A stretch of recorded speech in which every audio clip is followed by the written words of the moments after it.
महापालिकेतील ठाणेदारांना दणका दिल्यानंतर आता आयुक्त सत्यम गांधी यांनी कामचुकार व कर्तव्यात कसूर करणाऱ्या कर्मचाऱ्यांकडे मोर्चा वळवला आहे। मंगळवारी प्रभारी उद्यान अधीक्षक डॉक्टर रवींद्र ताटे यांना 3 महिन्यांसाठी निलंबित करण्याचे आदेश दिले। तर नगररचना विभागाकडील कनिष्ठ अभियंता पंकजा कोरे, अण्णासाहेब मगदूम, यासीन मंगळवारे, रवींद्र भिंगारदिवे, अभिजित मोरे व शाबाज शेख यांना प्रत्येकी 2000 रुपयांचा दंड करण्यात आला।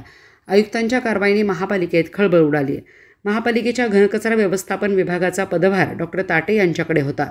त्या काळात त्यांनी दैनंदिन स्वच्छतेकडे दुर्लक्ष केले, वरिष्ठांच्या सूचनांचे पालन केले नाही, म्हणून त्यांनी घनकचरा विभागातून उचलबांगडी करण्यात आली। सध्या त्यांच्याकडे मुख्य उद्यान अधीक्षक पदाची जबाबदारी सोपवण्यात आली होती।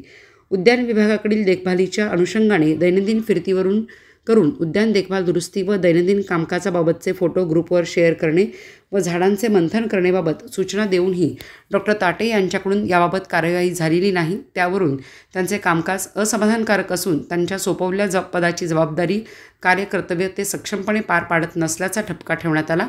त्याची वर्तणूक गंभीर स्वरूपाची, नियमबाह्य व शिस्तभंगाची असल्याने महाराष्ट्र नागरी सेवा वर्तणूक नियम 1979 मधील तरतुदीनुसार ते कारवाईस पात्र असल्याने त्यांना 3 महिन्यांसाठी निलंबित करण्यात येत असल्याचे आयुक्तांच्या आदेशात म्हटले आहे। महापालिका क्षेत्रातील अनधिकृत बांधकामे रोखण्यासाठी दैनंदिन पाहणी करून अशा बांधकामावर दंडात्मक कारवाई करावी, ही बांधकामे नियमित करावीत, याबाबतचे दैनंदिन उद्दिष्ट देत कारवाईचा अहवाल सादर करण्याचे आदेश नगररचना विभागाकडील शाखा अभियंत्यांना आयुक्तांनी दिला होता।